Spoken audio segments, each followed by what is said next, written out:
আসসালামু আলাইকুম। আমরা সবাই টাকা উপার্জন করতে চাই এবং টাকা উপার্জন করি। উপার্জন না করলে চলবো কিভাবে? কিন্তু এক একজনের দেখবেন উপার্জনের ধরনটা এক এক রকম। মূলত আমরা 3 কৌশলে টাকা উপার্জন করি। এই ছোট্ট ভিডিওটা একটু মনোযোগ দিয়ে দেখুন এবং আপনি খুঁজে বের করুন তো যে আপনি কোন দলে পড়েন। যদি খুঁজে বের করা যায় এবং এই 3টা পয়েন্ট একটু ভালো করে বোঝা যায়, তাহলে দেখবেন আপনার মধ্যে নতুন একটা চিন্তার উদ্রেক করবে, নতুন একটা চিন্তা হবে যে আপনি এক কৌশল থেকে অন্য আরেকটা কৌশলে যেতে চাইবেন, আপনার মন চাইবে। মাত্র 2-3 মিনিটের ভিডিও, আমি সবার মনোযোগ আকর্ষণ করব। এবং যারা কৌশল পরিবর্তন করতে চান তারা যদি একটু কমেন্ট করেন যে আমি এই কৌশল নিব বা আমি পরিবর্তন করতে চাই, তাহলে বুঝবো যে আসলে সত্যি আপনি পরিবর্তন করতে চান। কারণ আপনার ভাগ্য, আপনার আর্থিক উন্নয়ন আপনাকেই করতে হবে, অন্য আরেকজন এসে করে দিবে না। অনেকে পৈতৃক সূত্রে অনেক কিছু পায়, দ্যাটস এ ডিফারেন্ট ইস্যু। কিন্তু যারা অনেক কিছু পায় তাদেরও যদি আর্থিক জ্ঞান না থাকে এবং তারা যদি টাকাকে বাড়াতে না পারে, শুধু কমাতে থাকে, তাহলে একসময় সেই সম্পত্তিও শেষ হয়ে যায়। কথায় বলে বসে খেলে রাজার ধন থাকে না। It is true. যাও, 3টা কৌশলের কথা আমি বলছি, যে 3টা কৌশলে মানুষ টাকা উপার্জন করে এবং আপনাকে ঠিক করতে হবে যে আপনি কোন কৌশল গ্রহণ করবেন।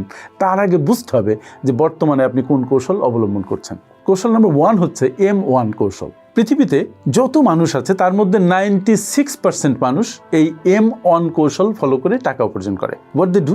Just they sell their time. সকাল 9টা থেকে বিকাল 5টা পর্যন্ত, অথবা সকাল 9টা থেকে 1টা পর্যন্ত, যে যেভাবেই পারে না কেন, যে এই কয়েক ঘন্টা সে সেল করবে, কাউকে সে দিবে, সেই বিনিময়ে সে আপনাকে টাকা দিবে। এটা হচ্ছে চাকরি। কিন্তু এই কৌশলের একটা খুব বড় সীমাবদ্ধতা আছে। সীমাবদ্ধতাটা কি? সবার জন্য সময় 24 ঘন্টা। আপনি যত দক্ষই হন না কেন, সময় বিক্রি করে আপনি হয়তো টাকা আয় করতে পারবেন, আয় বাড়াতে পারবেন, কিন্তু অনেক বড় ধনী হতে পারবেন না। It is not possible. কারণ আপনি যত দক্ষ হন না কেন, আপনার থেকে আরও অনেক দক্ষ মানুষ আছে। এখন আপনি সর্বোচ্চ দক্ষ ব্যক্তিও যদি হন, তারপরও শুধুমাত্র সময় বিক্রি করে আপনি অনেক বড় ধনীদের ক্লাবে যেতে পারবেন না। নাম্বার 2 কৌশলটা কি? M2 কৌশল। পৃথিবীতে যত মানুষ আছে তাদের মধ্যে রিসার্চে দেখা গেছে যে 3% মানুষ এই M2 কৌশল ফলো করে। তারা কি করে? এটা হলো টাকা বিনিয়োগ করে টাকা উপার্জন করা। তার মানে আপনি M1 কৌশলের মাধ্যমে অনেক টাকা উপার্জন করেছেন, সেই টাকা আপনি বিনিয়োগ করেছেন, বিনিয়োগ করে সেখান থেকে আপনি টাকা পাচ্ছেন। এই গ্রুপের মানুষেরা টাকা জমায় ঠিকই, টাকা বিনিয়োগও করে, কিন্তু আর্থিক জ্ঞান প্রপার না থাকার কারণে তারা মাঝপথে এসে অনেক টাকা হারিয়ে ফেলে, অথবা কখনো কখনো ইনফ্লেশনকে বিট করতে পারে না। ফলে তাদের ইন নমিনাল টার্মস টাকা হয়তো বাড়ে, কিন্তু ইন রিয়েল টার্মস টাকা তাদের বাড়ে না। যদি M2 কৌশলের মাধ্যমে আপনি বড় ধনী হতে চান, তাহলে আপনাকে এখানে বিশেষজ্ঞ হতে হবে। এইবার আসি সবচেয়ে ইম্পর্টেন্ট যে কৌশল, দ্যাট ইজ M3 কৌশল। M3 কৌশল মাত্র পৃথিবীতে 1% মানুষ ব্যবহার করে। এই 1% মানুষ তারা লেভারেজ গ্রহণ করে, তাদের পক্ষ হয়ে অসংখ্য মানুষ কাজ করে এবং তাদের মাল্টিপল সোর্সেস অফ ইনকাম থাকে।